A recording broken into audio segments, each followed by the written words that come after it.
What a gift right before the show today with this news breaking of finally knowing where Baker Mayfield is going to be playing in the 2022 season. I think it makes sense for Carolina, who had a bad quarterback situation, just got better with Baker Mayfield. And finally now the Browns get to offload Baker Mayfield and move forward with what will probably be Jacoby Brissett for, I'm guessing, at least half of this season before Deshaun Watson is eligible.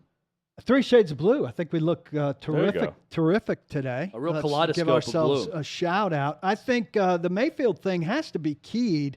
The one element that hasn't been discussed, I don't know how much it's been considered, is him swallowing some of this money. So the Browns only wanted to go so far, and what they paid, what is it, 10.5? I think they're paying. He swallowed what, 3.3 or 3.5 here. It was 18.8, so 3.3 million. He took it. He voluntarily took that. To pay me, cut. that seems to be a key element here that got this done. So Carolina paying up to its limit, the Browns paying up to its limit, and he willingly swallowing a little bit of the money, which seems reasonable. Yeah, well, I mean, in order to facilitate getting it done. It's a good business move by him because he gets out of Cleveland and he's going to make more this year than what he would get paid on the open market. The Browns are going to cut him if they couldn't trade him. I mean, that's what they're telling you by trading him now for this in return. I mean, they're essentially splitting the money. They're paying him $10.5 million to not be there, and they are getting a 5th-round pick in 2024. But he would have made that 3.3 if he got cut because the 18.8 is guaranteed. So he sacrificed that to know where he's going and to get started and to put all this to bed. The question for me now is, does Sam Darnold get cut?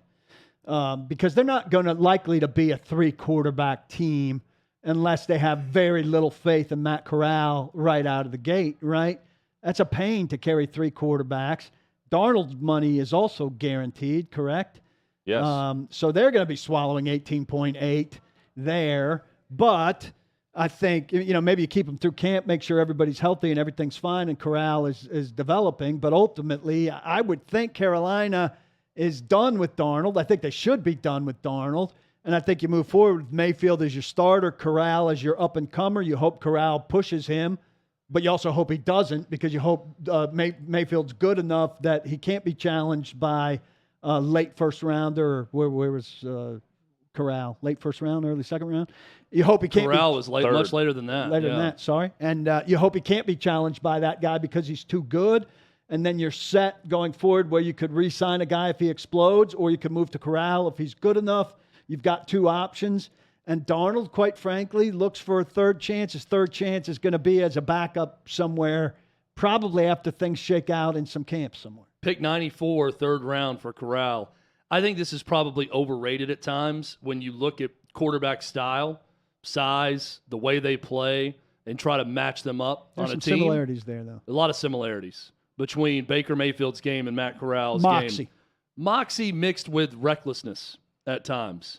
I would say both have a little bit of that. They're both a bit undersized also. So there are some similarities there. Look, I think we overrate it because offensive coaches in today's game are very good about adaptability based on their quarterback and getting guys to do things that work with their skill set and their strengths. But I see a lot of similarities from Baker Mayfield to Matt Corral now with Carolina. We've talked about this lately. I can't remember if it was in Baker Mayfield context. And I think we all love that Baker Mayfield, sold out for his team and everything.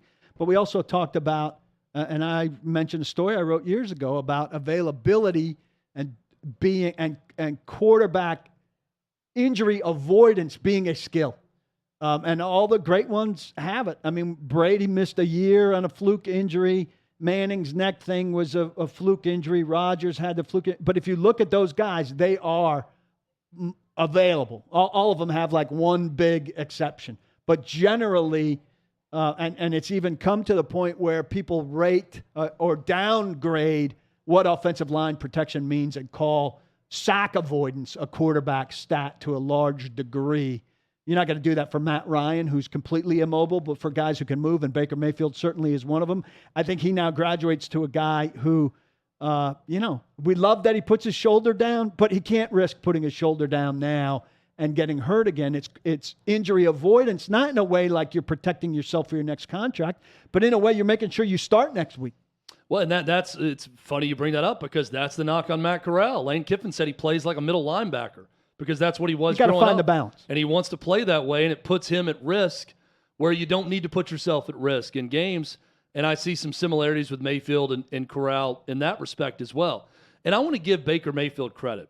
Because in an era where it is me, next big contract, the contract, and then I'm set, and I'm going to jump ahead of that and make sure I get what's mine. And I understand that when you have an agent, you're representing yourself with teams because teams are going to represent themselves. I get that mindset. Baker Mayfield played through injury a year ago, and it did not help him. For whatever reason, didn't help him with his team either. Don't know everything going on with that, but he's not that well liked by some in the Cleveland organization. And I don't know how long I don't know, it's not going to call it a holdout, but the back and forth went with taking a pay cut. But he willingly took a pay cut of $3.3 million because he wants to get going. He wants to be done. He wants to be with the next team. He wants to move forward with his career. I applaud him for that.